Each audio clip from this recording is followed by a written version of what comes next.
Hello, and thank you for joining Growing Tech Fast, a condensed Org3D podcast where we talk about growing tech startups with those who've grown them. Today, I'm joined by Chris Kline, COO and co-founder of Bitcoin IRA. It's great to have you on the podcast today. How are you doing? I'm doing great, Connor. Thanks so much for having me today. It's a pleasure. Great. So for the benefit of our listeners, can you tell me a bit more about who you are and your mission with the work you are doing? Absolutely. So I'm a co-founder of Bitcoin IRA. I've been in the self-directed IRA or alternative IRA industry for about a decade now. My partners and I, our mission is to help more Americans retire. And we do that by helping them untap the potential of alternatives like cryptocurrency, real estate, private equity, et cetera. And we're a US-based company that folks can open, fund, and trade their IRA accounts with digital currencies like Bitcoin, Ethereum, and about 65 others. Wow. Yeah. Wow. That's impressive. So tell me, how did Bitcoin IRA come about? What were your background before this, and how did you begin this journey? Yeah, so we were working in the self-directed space in LLCs, private equity, real estate. And in 2015, during our winter planning session, I came across our desk to try out crypto or Bitcoin at the time in an IRA.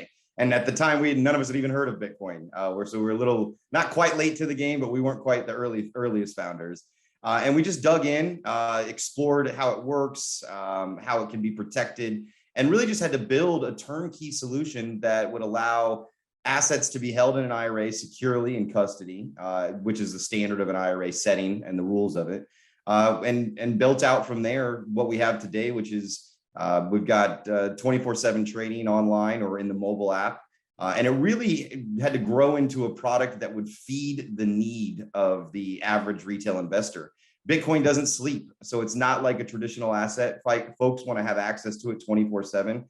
And that's probably one of the biggest challenges of our technical development as we came to fruition with this product. Yeah, great. I understand that. And so I hear 2022 is going to be a huge year for you guys. Just tell me a bit more about your plans for this year. This year is actually going to be a year of refining the systems we've already built. So we've moved very fast. From 2017, we were the only business doing this. Everything was manual. Trades were done over the phone. It was like the 1980s again. And when we came out of into 2018, we made a decision. Hey, this is real. This is resilient. It's relevant. It's going to stick around. And during the winter of 19, we focused on making a 24/7 trading platform, and then just kept building and adding new things. And there's always a point in time as an entrepreneur and tech developer in fintech that you have to slow down a little bit and look back at, okay, what could we build to make each of these processes better and make that customer experience feel just like it's a Fidelity or a JP Morgan 401k or IRA. And that's what we're hyper-focused on this year. It's not an easy year in the markets, as most have seen, and that's just not just crypto. That's all headwinds on all markets. So we're taking the time to really make our product as viable as possible for the next wave of adoption that is bound to happen here in the next 6 to 9 months. Gotcha. And are there any particular moments that have triggered a change in your thinking approach or to startup life? I would say COVID 2020 was a real big shift for all of us. I was always a guy that said, you got to be in the office because I liked having the energy of the room and being able to use my supersonic hearing to hear something happening on the other side of the room in the sales or marketing department, and having to shift to a full remote. We hesitant at first, nervous at first, love it now. It is exactly how I want this business to run. I get to expand my map. Instead of just hiring folks that live in Los Angeles, we have employees, about 114 across the nation, from the East Coast all the way to the West Coast, not Hawaii, but everywhere continental US. And that really expands our clock of service for our clients and allows us to tap into great talent and resources that may not necessarily live in a large urban center. So it was a big pivot. And it really took a lot in leadership to be able to continue to inspire and to continue to grow my individuals from a two-dimensional space where you don't have them in your office every day, but you really want to make sure that you're embedded into their daily productivity. So that was a big shift, and for the better. Other shifts I've seen was we've had with crypto, we've had a moving scale of regulation. So in 2018, it was kind of a blanketed, a large brush of no advertising for crypto companies. So we really had to pivot and learn how to grow our business without the help of Google and Facebook and all the advertising channels. Today, you see that there is now another shift towards who's going to be responsible for crypto. And what we've done really, I think, effectively has taken the forward stance of being up to snuff on regulatory standards before they come to fruition.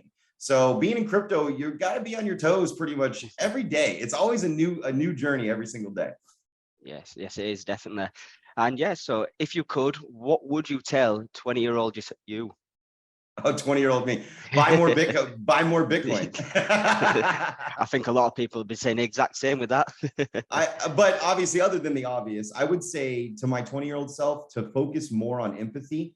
I think we get, especially in the US, we get driven via this competitive spirit that you have to be the best of the best. And really, when you reach an age of management and leadership, you realize that you're only as strong as the people that are around you and supporting you. And so having the right amount of empathy for humans and how you work with people is really, really more powerful than having IQ. I would rather be the most I think influential and inspirational person in the room than the smartest person in the room. And I try to teach my 20-year-old self that. So I could miss 5 or 6 years of having to struggle through that growth. Yeah. And yeah, what have your lowest and highest moments in startup life been? Highest moment was probably 2021. Last year was an amazing year. We were in the perfect position. We had done everything right. We endured a winter, and we were reaped. We were rewarded gratefully for it. And we watched a lot of clients have a lot of success that had came in early. Lowest probably was probably 2019. That was in the heart of the winter.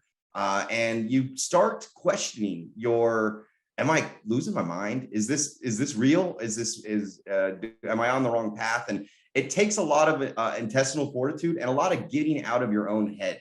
Once you know you have a mission and you see the vision to get that mission done, there's going to be a lot of things coming from the sides to distract you or make you feel despondent about that mission and vision.